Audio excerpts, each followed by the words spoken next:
Apreciados profesores, me complace saludarlos. Mi nombre es Germán Vargas Guillén. Soy profesor titular de la Universidad Pedagógica Nacional. Pertenezco al grupo de investigación Filosofía y Enseñanza de la Filosofía. Trabajo en un área específica de la filosofía que es la fenomenología.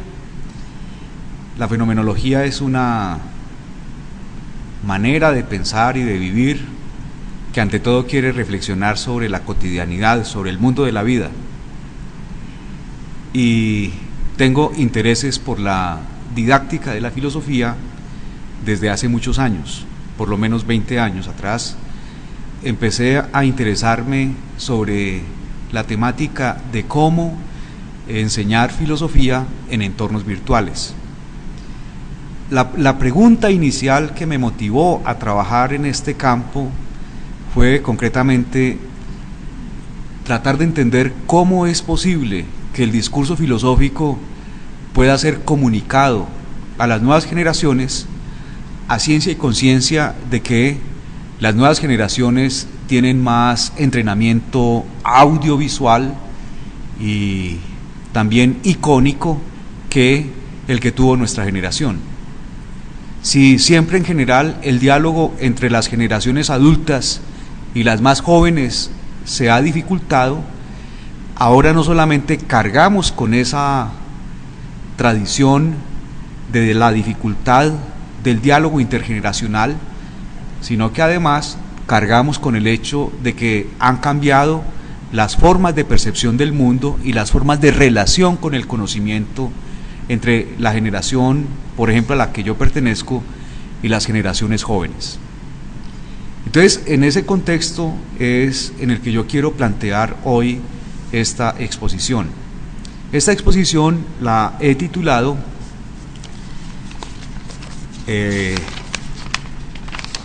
Las tecnologías de la información y la comunicación en la investigación y la enseñanza de la filosofía. Pretendo dar 4 pasos breves. En el primero quisiera hablar sobre la pregunta ¿por qué también en filosofía, en su investigación y su enseñanza, se urge el uso de las tecnologías de la información y la comunicación? En segundo término, quisiera referirme brevemente a algunos ejemplos específicos que se tienen para investigar filosóficamente con el uso de las TIC. En tercer lugar, quisiera mencionar unos ejemplos sobre la enseñanza de la filosofía en entornos virtuales. En cuarto lugar, quisiera trabajar sobre la pregunta ¿cómo se prevé el desarrollo de la investigación en filosofía y su enseñanza mediante el uso de las TIC?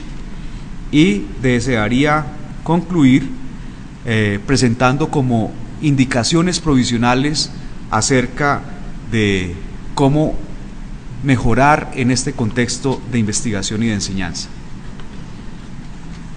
Entonces, en el primer tópico, yo quisiera decirles sobre esto de por qué también en filosofía, en su investigación y su enseñanza, se urge el uso de las TIC. Quisiera, ante todo, señalar que a mí me parece necesario compartir el punto de vista según el cual la filosofía es, ante todo, una actividad crítica. Uno puede decir, pues, la filosofía es, ante todo, teoría crítica de la sociedad, o teoría crítica de la tecnología, o teoría crítica del conocimiento, o teoría crítica de la ciencia. A mí me parece que lo primero que hay que hacer en filosofía es tener una actitud crítica ante las tecnologías, ante las formas de la comunicación que hoy se han convertido en las formas habituales de nuestra cotidianidad. Y yo pienso que no solamente es necesario tener esa primera posición filosófica, o sea, de actitud crítica frente a las tecnologías y a la comunicación, sino que también, me parece, aparecen 2 preguntas básicas. Una la formularía en los siguientes términos. ¿Cómo afecta la presencia de las TIC, la investigación disciplinar, a la filosofía como disciplina? Y en segundo lugar, ¿cómo hacer vivir la filosofía y en general las humanidades pese a la preeminencia de lo que, por ejemplo, Sartori ha llamado el homo videns? Quizás se pueda responder diciendo que la filosofía tiene nuevos temas y problemas precisamente por la emergencia de la tecnología. En uno de sus aspectos más genéricos se puede resumir la cuestión en los siguientes términos: ¿cómo habitar humanamente un mundo de la vida que hoy se nos da tecnologizado? Y con ello también quedan otros problemas: ¿cómo la tecnología ha afectado, afecta y afectará nuestras concepciones de tiempo, espacio, corporalidad, subjetividad, interacción simbólica, comunicación, intersubjetividad, sentido, validez, historicidad? Por otra parte, ¿cómo investigar en filosofía sin acceso remoto a fuentes documentales y bibliográficas, sin interacción remota con pares, sin foros de debate online, sincrónicos y asincrónicos? Pero además, ¿cómo se afectan, por ejemplo, conceptos como los de autor y autoridad con los recursos de construcción en línea? En especial, ¿qué le sucede a los criterios clásicos de propiedad intelectual con políticas planetarias como Open Access, que cada vez tendrán más impacto sobre el derecho patrimonial de la obra y de los derechos de creación? En cierto modo, los investigadores en filosofía pueden quedarse paralizados o anclados al pasado del texto y de las formas de investigación anterior al despliegue de las TIC. Sin embargo, la evidencia indica que han ido afrontando no solo reflexiva, sino también prácticamente las alternativas que se ofrecen a la filosofía en estos contextos y entornos. Yo quisiera señalar que he podido tener experiencia muy directa de investigación con profesores. Por ejemplo, mencioné que participo en el grupo Filosofía y Enseñanza de la Filosofía. Este grupo ordinariamente tiene seminarios en línea en los cuales participan profesores desde distintas ciudades, desde Medellín, desde Bucaramanga, desde Cali, en algunos casos desde Texas.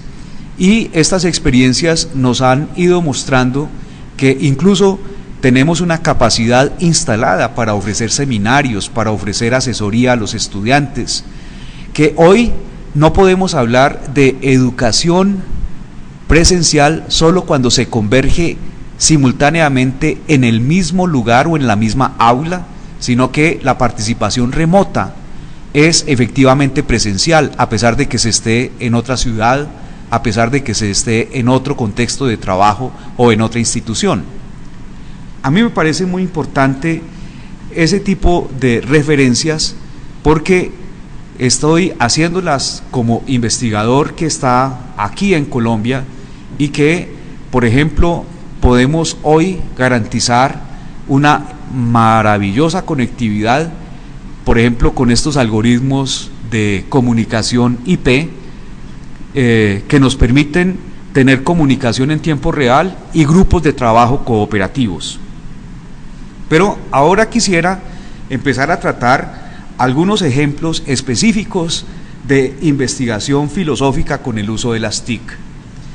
Aquí yo quisiera empezar llamando la atención cómo, por ejemplo, nosotros tenemos hoy una serie de recursos en línea. Seguramente muchos de ustedes han podido ver este lugar que se llama Heidegger en castellano, o han podido ver este otro lugar que se llama Derrida en castellano. A mí me parece muy importante ver la estructura de presentación o de organización de la información que se tiene en este tipo de páginas. Ustedes pueden ver, ahí está un enlace para tener acceso a los textos, a comentarios, a fotos, a cronología, a bibliografía. Por ejemplo, en textos, ustedes van a poder trabajar para ustedes mismos o con sus estudiantes obras concretas que están, por ejemplo, disponibles en línea. Aquí está, por ejemplo, este texto en donde Derrida comenta o estudia la génesis y estructura de la fenomenología. Ven ustedes que aparece la referencia bibliográfica completa, pero adicionalmente está pues el texto con algunas ilustraciones. Esto me parece muy importante porque no es solamente tener el recurso que muchas veces no se tenía disponible para el estudiante, sino que está la posibilidad de que el estudiante acceda no solamente a una, sino a muchas fuentes para el desarrollo de su trabajo filosófico, de su trabajo de investigación, de su aprendizaje. Pero igualmente, por ejemplo, en español contamos con esa página que se llama Biblioteca Virtual Miguel de Cervantes. Ahí, por ejemplo, tienen ante la vista lo que presento, algunas de las referencias de las obras de Aristóteles que están disponibles en esta página. No solamente están en castellano, en algunos casos están en otras lenguas, y me parece muy importante que esto esté disponible así, porque facilita que los estudiantes no solamente tengan, como quien dice, la versión en castellano, sino en muchos casos la versión en las lenguas originales o en algunos otros idiomas en los cuales tengan ellos interés en ver cómo ha sido la recepción de la obra de un autor. Y también en castellano, y también en términos de recursos para la investigación, por ejemplo, me parece muy importante la disponibilidad de lo que ahora presento en pantalla, este Project Gutenberg, donde se pueden encontrar obras de los clásicos en filosofía que están disponibles en su idioma original. Por ejemplo, acá les muestro el resultado de la búsqueda con la palabra por títulos, Kritik. ¿Cómo es posible tener ahí al alcance la crítica de la razón pura en alemán? Ustedes ven, ha sido descargada por ahora unas 250 veces. Pero aquí lo importante es señalar que el estudiante tiene recursos para la investigación en línea, tanto en nuestra lengua como en las lenguas originales.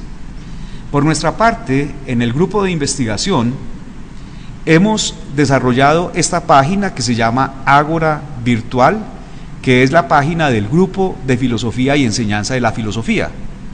Esta página, ustedes ven, y este grupo está conformado por la Universidad Pedagógica Nacional, por la Universidad de Antioquia, por la Universidad Industrial de Santander, por la Universidad del Cauca, y también participa, no lo hemos puesto entre los logosímbolos, pero también participa la Universidad de Texas en Arlington.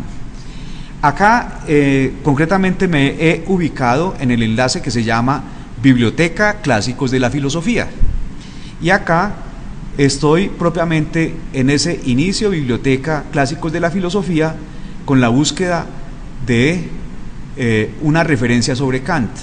¿Acaso vale la pena devolverse un momento para iniciar la búsqueda en este entorno?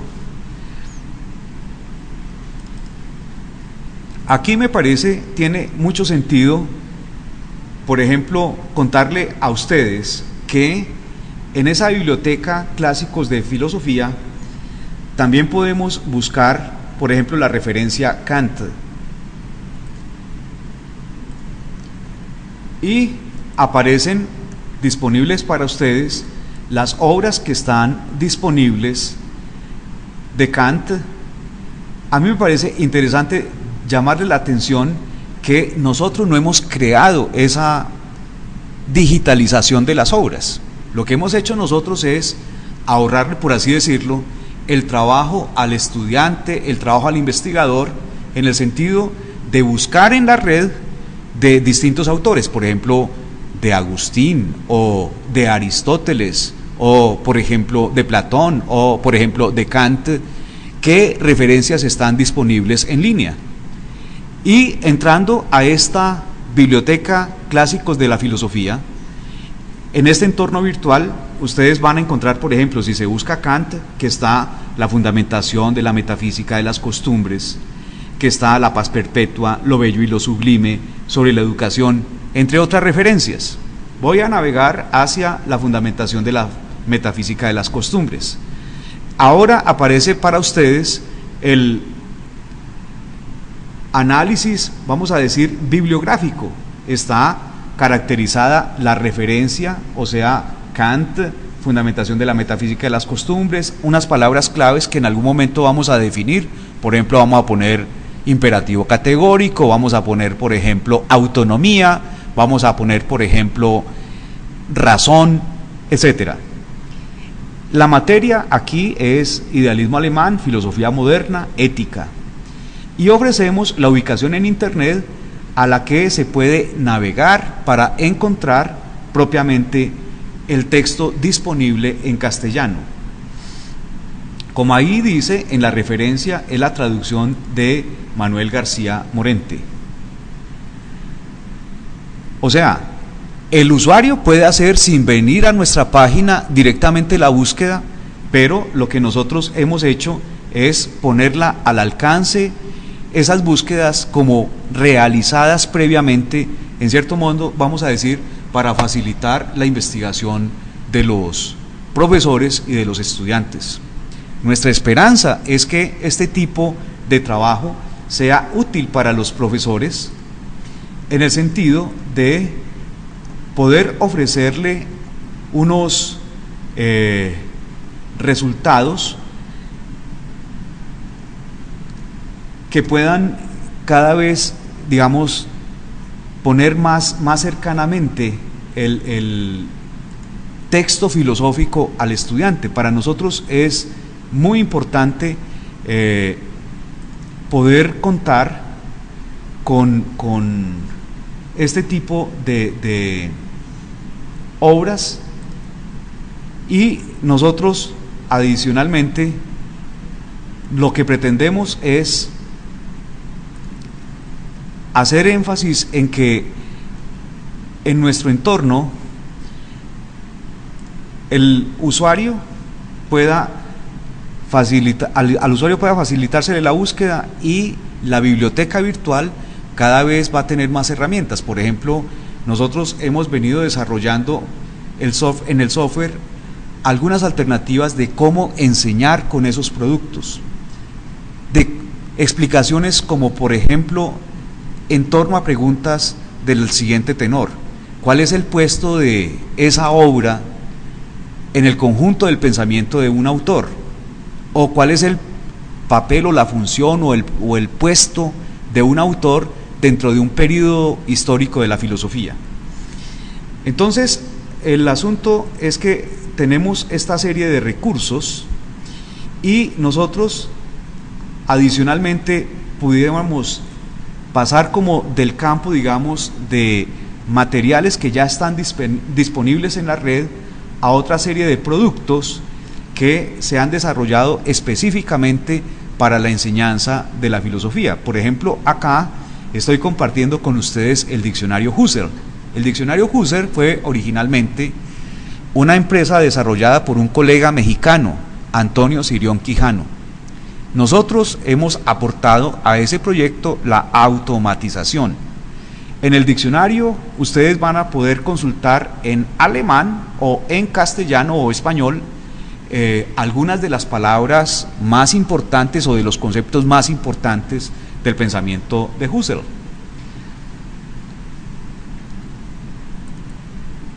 Ustedes aquí pueden hacer clic, por ejemplo, en el índice, en la búsqueda en español, y concretamente donde dice índice.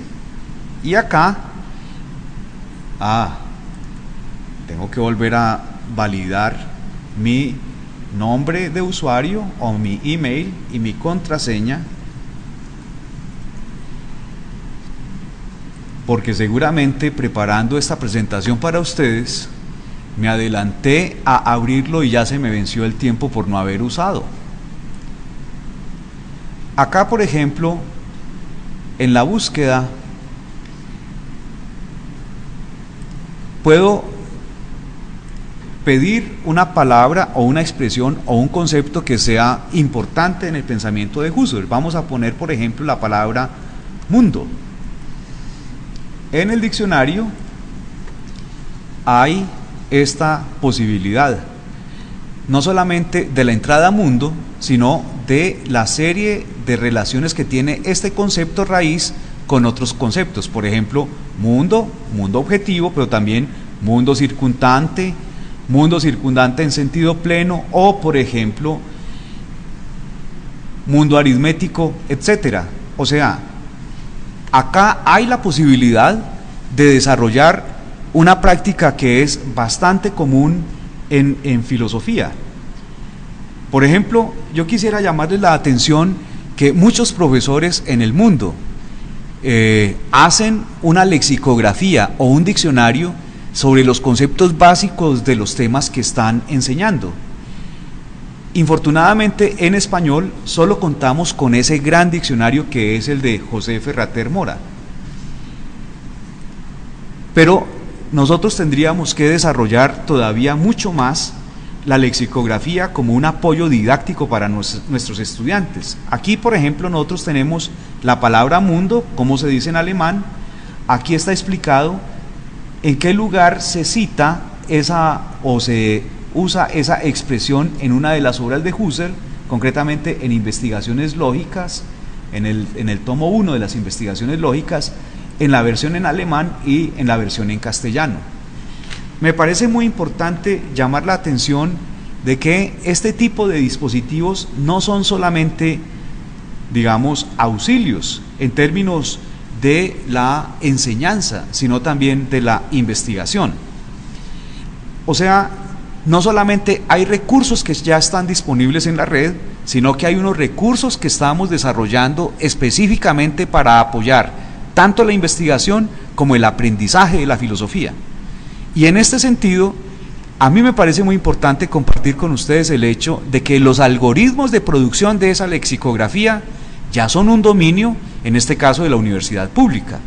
O sea, nosotros como país, como academia colombiana, hemos aprendido a hacer lexicografía automática, y estos algoritmos de cómo hacer un diccionario en línea es algo que pueden desarrollar ustedes con nosotros. Si alguien está interesado en hacer un diccionario, por ejemplo, sobre Hannah Arendt, o un diccionario, por ejemplo, sobre Platón, etcétera, si ponen ustedes el contenido, nosotros ponemos la automatización y conjuntamente podemos desarrollar una tarea de investigación en la que se avance en términos de la investigación, porque para poder producir esta lexicografía hay que conocer los autores, hay que conocer sus obras, y de preferencia en las lenguas originales de esos autores y las obras que se han ido traduciendo de ellos al castellano. Pero adicionalmente quisiera compartir con ustedes el hecho de que también contamos con algunos recursos, por ejemplo, para la búsqueda documental. En este caso hemos desarrollado, como ustedes ven en la pantalla, la bibliografía de la fenomenología en español. Este es un proyecto cooperativo del Círculo Latinoamericano de Fenomenología, CLAFEN. Aquí ustedes pueden buscar, por ejemplo, por autor. Se puede crear una expresión booleana. Por ejemplo, voy a poner el apellido de mi profesor de fenomenología, que fue el profesor Daniel Herrera. Voy a poner la expresión nombre, o sea, Daniel, y aquí nos va a ofrecer esta consulta el resultado de que hay disponible del profesor Daniel Herrera para ser consultado. Hemos desarrollado acá no solamente la referencia documental, sino que también se encuentra palabras clave, en este caso ser, lenguaje, misterio, Dios, hermenéutica, poetizar, pensar, metafísica, y también está disponible la descripción los contenidos, la metodología, las conclusiones y una información completa sobre el documento. No solamente buscar la referencia, sino hacer cada uno de estos ítems que estoy señalando implica una tarea de investigación que puede ser desarrollada o individualmente por el investigador o por él en tareas propiamente de investigación o de enseñanza junto con sus estudiantes.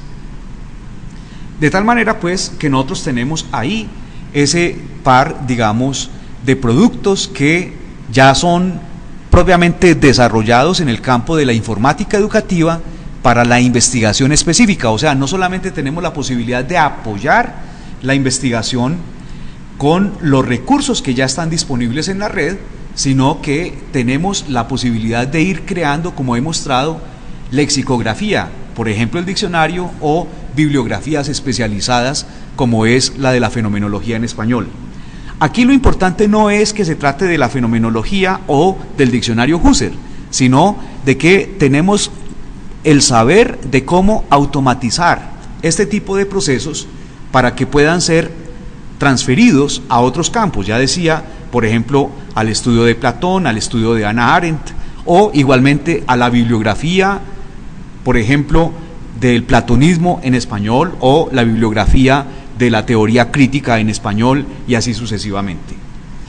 Quisiera ahora dar un paso hacia el tercer tema. Quisiera detenerme en algunos ejemplos acerca de la enseñanza de la filosofía cuando se hace uso de propiamente software desarrollado para la enseñanza o con el objetivo concreto de la enseñanza. En este entorno virtual, Ágora Virtual,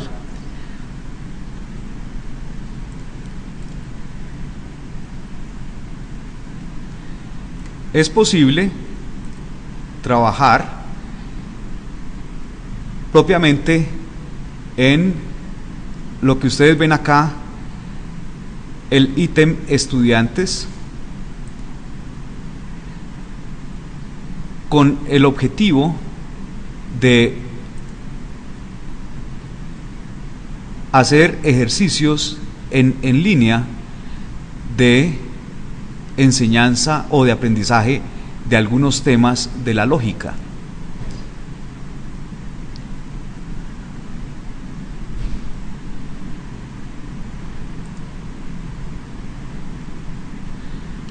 En este entorno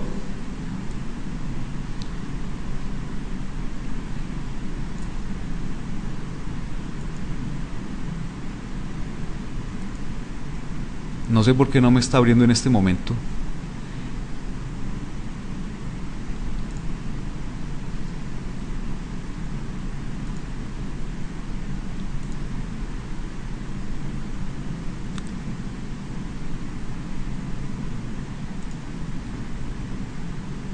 Se me cayó la página.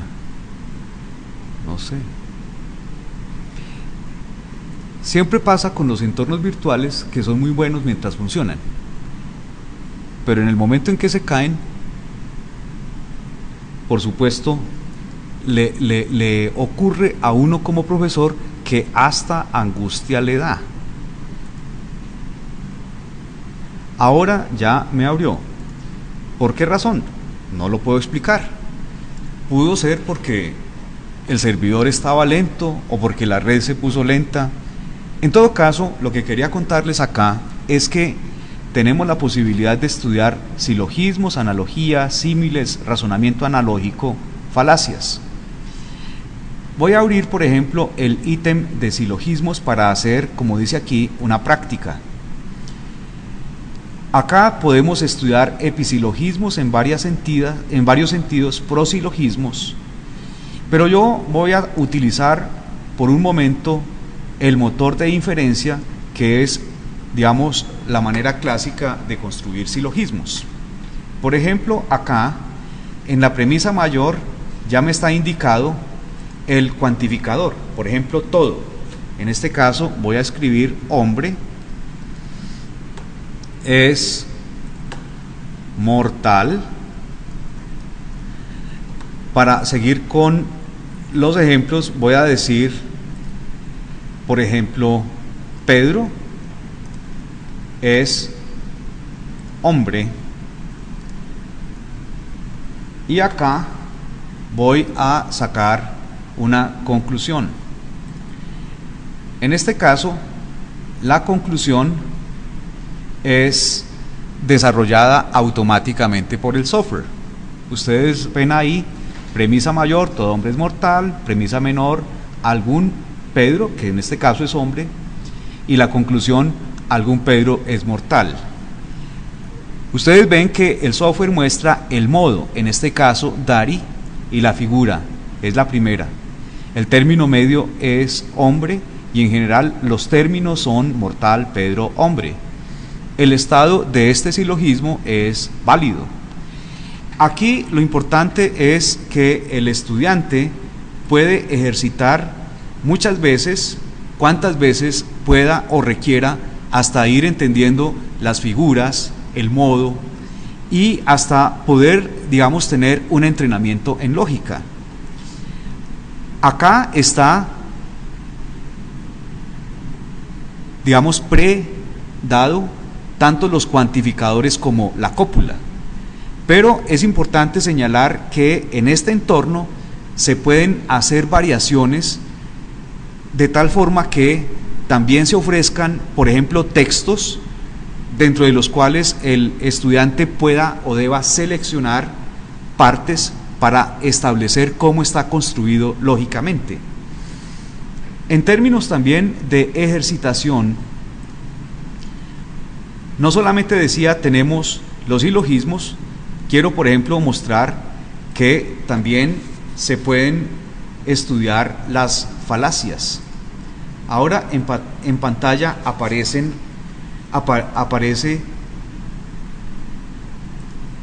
la posibilidad de construir una falacia. En realidad es tan importante saber desarrollar un silogismo válido como poder construir una falacia, porque en general la lógica siempre requiere tener entrenamiento sobre todas las figuras del silogismo. Voy a utilizar, por ejemplo, el siguiente caso. Mantengo el cuantificador y escribo todo objeto es todo objeto, la cópula está, es verde. Ahora voy a poner en la premisa menor algún objeto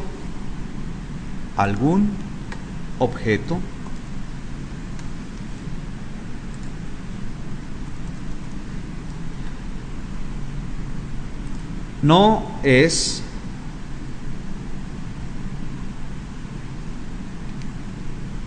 verde,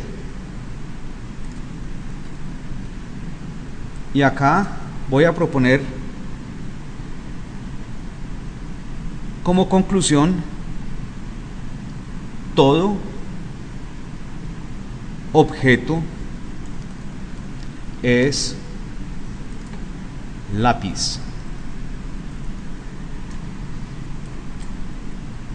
Le pido al software validar, y lo más importante acá no es que yo haya construido correctamente una falacia, sino, como ustedes lo están viendo en la pantalla, que me muestra las reglas, en este 4, la 2 y la 4, por las cuales en efecto es una falacia.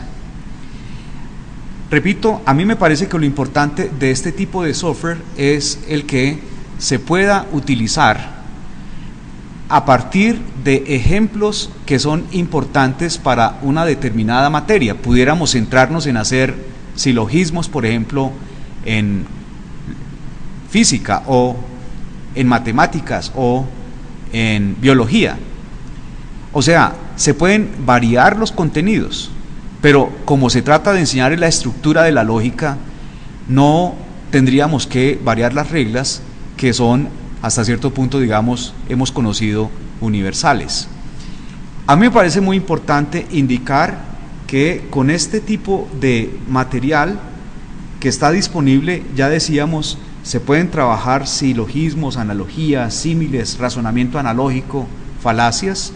No lo tenemos disponible en línea, pero también tenemos un simulador de discernimiento moral y estamos terminando de desarrollar con una tesis de doctorado realizada por Sonia Gamboa un tratamiento de la simulación del auditorio universal según la versión de Perelman para el aprendizaje de la argumentación.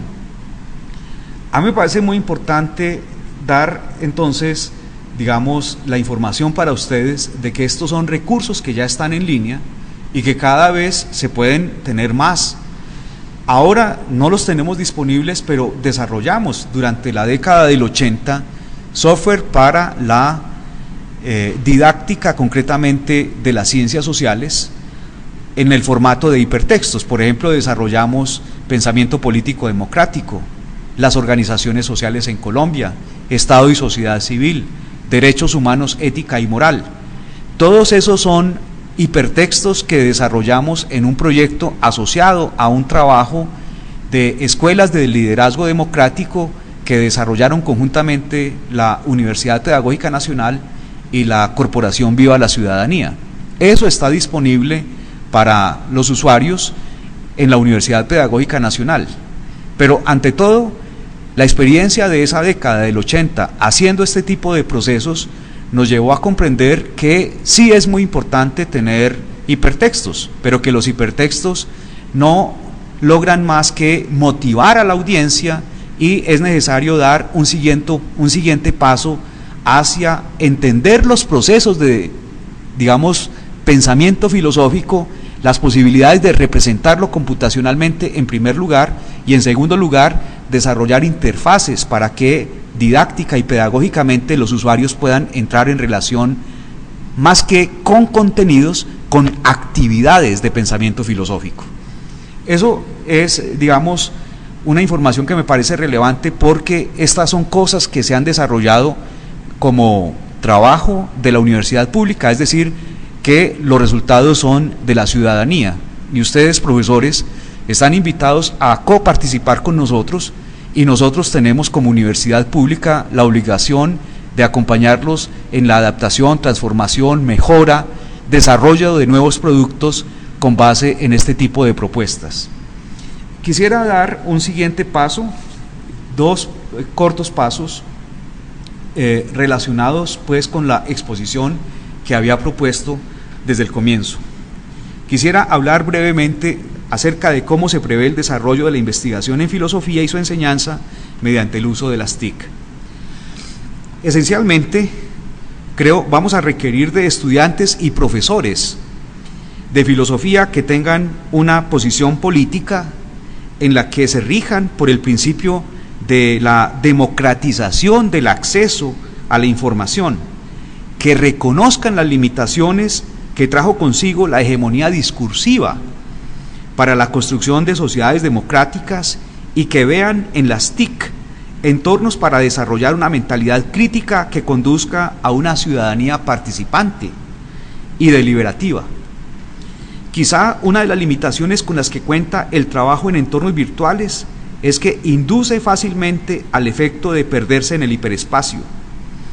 Ahora es necesario que las ofertas de filosofía, tanto en términos investigativos como en razón de su enseñanza, sean cada vez más delimitados en términos de indicadores de búsqueda, pero igualmente en razón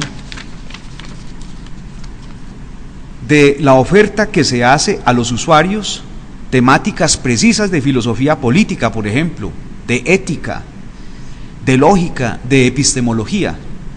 Tal vez no es inútil insistir en el hecho de que el recurso a entornos virtuales para la investigación y la enseñanza de la filosofía no es un proyecto de reemplazar a los maestros en sus funciones de formación y de enseñanza. Más, eso sí se trata de minimizar el esfuerzo que implican algunas de las actuales funciones, por ejemplo, la función de búsqueda de información, o por ejemplo, el desarrollo de ejercicios y de ambientes didácticos para el aprendizaje de aspectos que deben inclusive llegar a tener un nivel de mecanización, como hemos puesto el caso con el aprendizaje de la lógica. Sin embargo, con la automatización de procesos mecánicos de investigación y de enseñanza, es claro, tanto los filósofos como los profesores de filosofía cada vez más dispondrán de mayor tiempo para la formación, tanto de nuevos discursos y comprensiones teóricas, como para la formación de nuevas generaciones y comunidades de estudio, de crítica y de debate. Voy a plantear algunas conclusiones muy breves.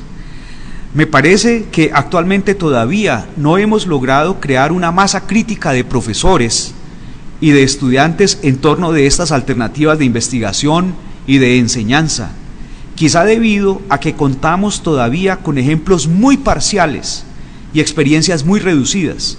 No obstante, el nivel de investigación y el acumulado de conocimiento permiten pensar en ofertas que afecten universalmente la enseñanza de la filosofía en el nivel nacional.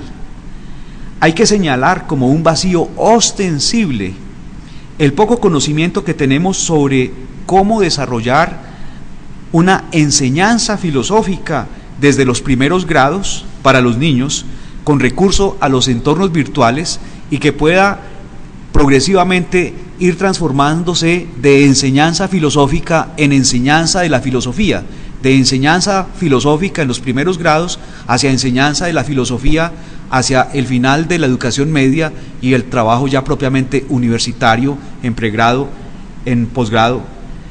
Todavía es necesario garantizar que el diálogo intergeneracional entre los filósofos más experimentados y los filósofos en formación se realice con mayor eficacia a través de estos entornos, y en especial se hace imperativo que la didáctica de la filosofía entre en efectiva relación con la sensibilidad infantil y juvenil ante las TIC para tener un auténtico diálogo. Yo quisiera cerrar mi presentación señalando que lo poco que nosotros hemos avanzado, ya lo he dicho, pero lo insisto ahora, es un patrimonio que está construido por la universidad pública para compartirlo con la ciudadanía, y que tenemos el propósito de poder cooperar en este tipo de tareas y de trabajos. Pero adicionalmente quisiera señalar que si algo hemos podido avanzar es porque hemos tenido un diálogo con grupos de investigación, como por ejemplo el Jardín del Pensamiento, en donde hay investigadores como los profesores Trombino, entre otros, y también porque hemos podido tener contacto, por ejemplo, con investigadores como Cavadi, que nos han mostrado otros usos de la filosofía fuera del aula y aún fuera de la escuela, porque hemos podido concitar la participación de investigadores como el profesor Colán del Canadá, porque nos hemos dado la tarea de conocer, por ejemplo, las experiencias en enseñanza de la filosofía con el cine, como la que han desarrollado los profesores españoles, concretamente bajo la coordinación del profesor Anacleto Ferrer, y porque hemos tratado de conocer qué hacen los colombianos, no solamente sobre la didáctica de la filosofía, sino también sobre la enseñanza de esta filosofía en entornos virtuales y de la investigación que se hace utilizando herramientas computacionales, como es el caso de la investigación desarrollada en la Universidad de Antioquia por el profesor Jorge Antonio Mejía. Yo agradezco mucho esta invitación que nos ha formulado el profesor Octavio Henao y la profesora Doris, porque me parece que es el tipo de diálogo que por lo menos los que estamos en filosofía esperamos tener. O sea, hace 20 años que empezábamos los diálogos, nosotros hablábamos mucho más de informática educativa en términos generales, como si se tratara de una didáctica general. Ahora hemos venido comprendiendo la necesidad de vincular la didáctica de la filosofía a lo que llamaríamos una didáctica específica, y que las distintas áreas del conocimiento requieren su propia didáctica, nacida precisamente de los contenidos de conocimiento que elaboran las disciplinas. Profesores, muchas gracias, y cuenten ustedes con que este grupo de investigación y las universidades asociadas al mismo están a su servicio. Muy amables.